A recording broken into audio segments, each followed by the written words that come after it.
けど君はそうじゃない。あんたはいいサイバーパンクになれると思う。多分そうなる。じゃあなんでこの世界で名を残す方法はどう生きるかじゃない。どう死ぬかよ。Coming into Cyberpunk Edgerunners, I was completely naive of the world of Cyberpunk 2077 and Night City itself. Of course, the one thing I did know about the game was the complete dumpster fire that was its release, caused by misdirected management forcing an unfinished product out the door.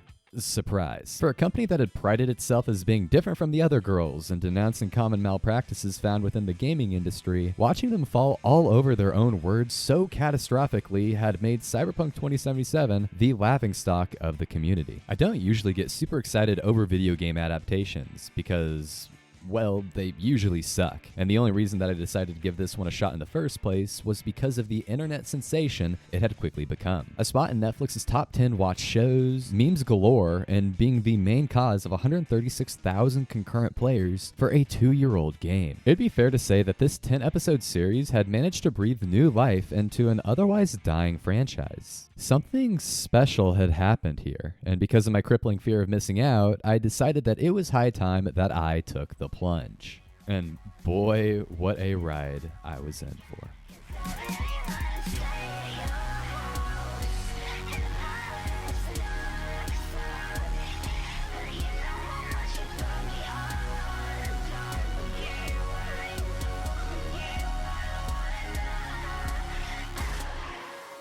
Cyberpunk Edgerunners is an anime produced by Studio Trigger and directed by its co-founder Hiroyuki Imaishi, whose previous works include Gurren Lagann, Kill la Kill, Evangelion, Promare, Star Wars Visions, Fooly Cooly, Samurai Champloo, and a whole bunch more. Needless to say, this guy fucks, and in my mind, his name has become synonymous with cool character designs and bombastic action sequences whose exaggerated style really feeds into the company's entire motto. Hi. These factors have helped to give Trigger their own unique style that is immediately recognizable to the casual viewer, while also making them the perfect candidates to tackle the batshit crazy world of Cyberpunk. Drugs, sex, neon lights, and obscene body modifications are the name of the game in Night City, and this lovely place is where we find our young main character, David. The show is quick to display the cruelty of this world, where the rich completely dominate the poor, having access to technologies and resources that the less fortunate can only dream of. This immense difference in power forces the citizens of Night City to cope with their situation through either the vice of their choice or lashing out against the system, which is what David turns to after witnessing the unfairness of the world with his own eyes. The 10-episode series follows David and a ragtag group of cyberpunks, or mercenaries, through whatever crazy and oftentimes traumatic situations they get themselves into. Whether it be fame, money, or something else entirely, the gang all have their own motivations for turning to this life,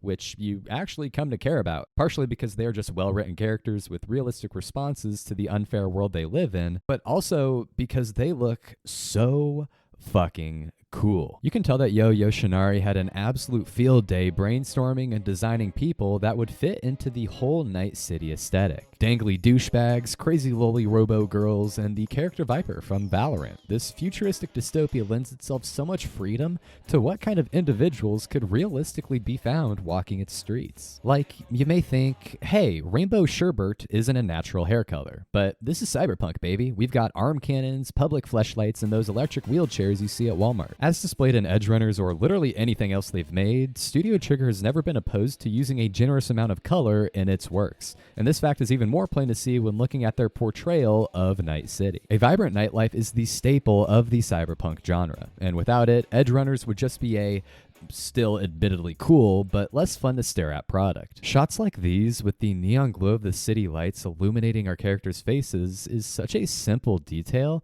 yet comes off as visually striking, and really instills the feeling of our characters being fully immersed in this world. The tall buildings and overly bright nightlife, the gritty and hypersexualized society that surrounds our characters. Everything is so in your face that it really serves to overshadow our main characters and their own comparingly mundane personal struggles. That at the end of the day, they are just insignificant players in a much larger game. And because of the enormous disparity in power that exists between the corporations and the average Joe, that's all they'll ever be. While a big city is oftentimes associated with new beginnings and endless opportunity, all that Night City has to offer our characters is an oppressive reality that traps people in its neon-colored splendor. If you couldn't tell, this is certainly not your usual run-of-the-mill, happy-go-lucky, you can do anything you put your mind to kind of narrative. At best, it's a bittersweet story where, in your gut, you can kind of guess where it's going, but you still hold on to that shining light, that sliver of hope that maybe,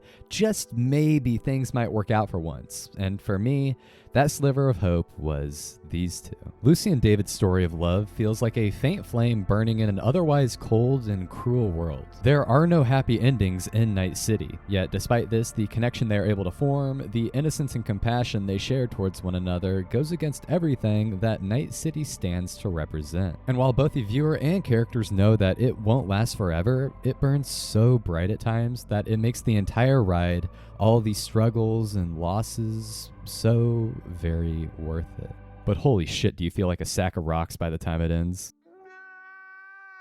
Of course, like any other piece of media, the show has its flaws, and the most openly criticized aspect of Edgerunners is its duration. Not having enough time to develop the characters, the plot, the world, these are all valid arguments that could have been remedied had the show been a few episodes longer. However, I actually tend to disagree with this sentiment. When it comes to pacing in a show, the most important aspect to me specifically is consistency. If you're gonna go 100 miles per hour, balls to the wall, then don't slow down, and vice versa. If you're going to take your time with developing the world and character interactions, don't randomly speed up at the end and leave both the viewer and narrative out to dry. While Cyberpunk Edgerunners is only 10 episodes, I honestly believe that the story and world building are concise enough to tell the story they were trying to tell in a smaller amount of episodes, and I actually really appreciate that. Not everything needs to be a 50-episode epic, and because we focus on such a specific group of characters for a short period of their lives, the short story doesn't come out feeling half-baked. Now, would I hate getting to spend more time in Night City, diving even deeper into its lore and inhabitants?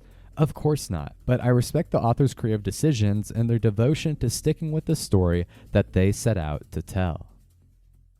Cyberpunk Edgerunners was an experience that I had absolutely no expectations for, yet I can confidently say that after finishing it, David, Lucy, and the gang's legacy will stick with me long after the final credits roll. It's rare for a show to make me feel a full range of emotions, from hope, despair, weakness, and love.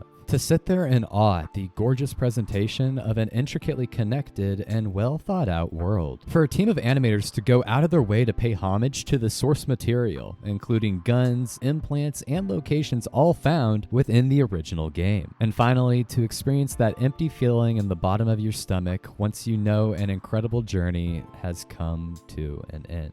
I love Cyberpunk Edgerunners, but fuck that ending, man.